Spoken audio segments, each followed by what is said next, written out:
Now, Gary Neville has been a dividing opinion over the last, it's not even 24 hours now. Some are calling him a virtue signaller, and some are saying he had a right to make political statements while he had a big stage. It was during the World Cup final post-match analysis.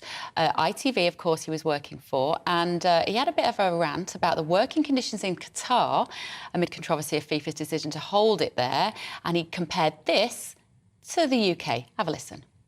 And it is just worth mentioning that we've got a current government in our country who are demonising rail workers, ambulance workers and terrifyingly nurses. So in our country, we've got to look at workers' rights. So, I mean, joining me now is Conservative MP Lee Anderson, who spoke out against Gary Neville on Twitter. Good morning, Lee. Morning, Bev. Morning. So Gary makes this statement. You go onto Twitter and you basically say what? Well, I'm just calling out his hypocrisy. That's all I'm doing, Bev. Look, this is a man who's gone over there. In my opinion, he's took blood money by going to Qatar. He's banging on all the time about workers' rights, about conditions with our public services, who, by the way, I think their conditions and pay are a lot better than these poor migrants in Qatar. Yeah, sorry, Lee, I'm desperate to hear what you've got to say. I just want to show viewers the the tweet. Okay. So you tweeted and you said this. That's Gary Neville's tweet. Hang on a minute. You said this. Hold the line, caller. Your call is important to me. We will find it. We haven't got it, don't worry. So you made your tweet. You basically called him out, Lee. OK, and then Gary Neville said this. So let's show this tweet now, please. OK. So Gary Neville says, I'm glad that you're, let's say, hacked off, the biggest set of charlatans to ever be in power. What when you saw that?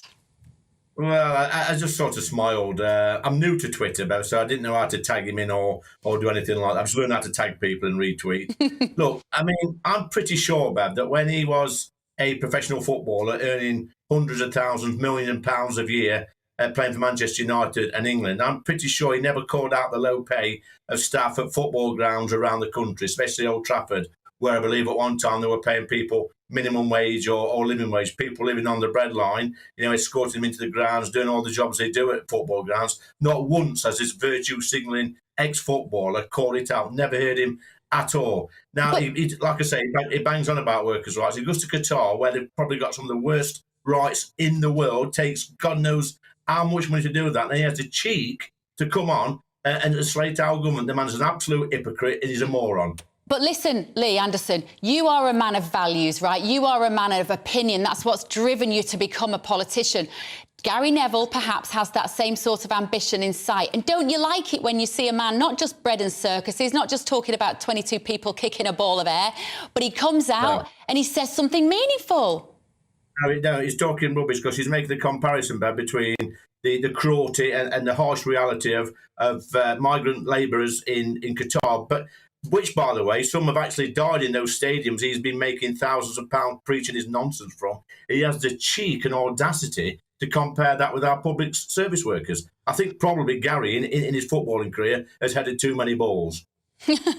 You though, Lee, you've been a very public proponent for free speech. I love that about you. You just say, as long as you're not going to incite any sort of hate or violence, then you should be allowed to say what you've got to say. How do you square that with your reaction to this? I agree with you about 100%. People should be allowed to say what they actually mean, but there's a time and a place. People tune into ITV, one, because they don't like Lineker on BBC, but they want to watch a football match and listen to football commentary. Now, we don't expect a football pundit to start talking about politics during the World Cup final. I used to button it, and like I said yesterday on Twitter, if he wants to get into politics, come and stand against me in Ashfield. I welcome the challenge. Well, it's funny you should say that, because I went on Twitter and I said that I was going to be talking to you, and I did copy in Gary Neville. I'll give you a lesson on that one day, Lee. So I did my @Gary Neville and I copied him in so he could see our message, and he's responded to us. I said, come on the show, come and have a chat. And this is what he said. I don't know whether we have this tweet or not. There we go. He said, I can't, he means come on the show. I can't, unfortunately, but I hope that he enjoys his last 18 months as an MP. Thumbs up. Go on, Lee, your reaction to that. Well, there you go. Once again, his maths are wrong, Bev, because it's 2 years. He can't even count up to 2 years. They'll ignore him. He'll carry on virtue selling, but he'll not put his money where his mouth is. And by the way, he's got a lot of money. Let me tell you this, though, right? He's a successful man. He's an opinionated northerner, and I know you don't mind those. If he was to come to you and say, can I come and join the Conservative Party, you'd love him, wouldn't you? Isn't it just the fact that he's with the Labour Party that he's saying this that you don't like?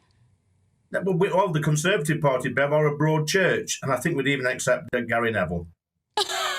You see, you could say a lot of what he was saying, a lot of his point was that, you know, there's corruption and the strikers. A lot of Conservative voters feel like that at the moment. I don't think he was necessarily making a division between the left and the right. You could say he was reflecting the views of a lot of frustrated Conservatives.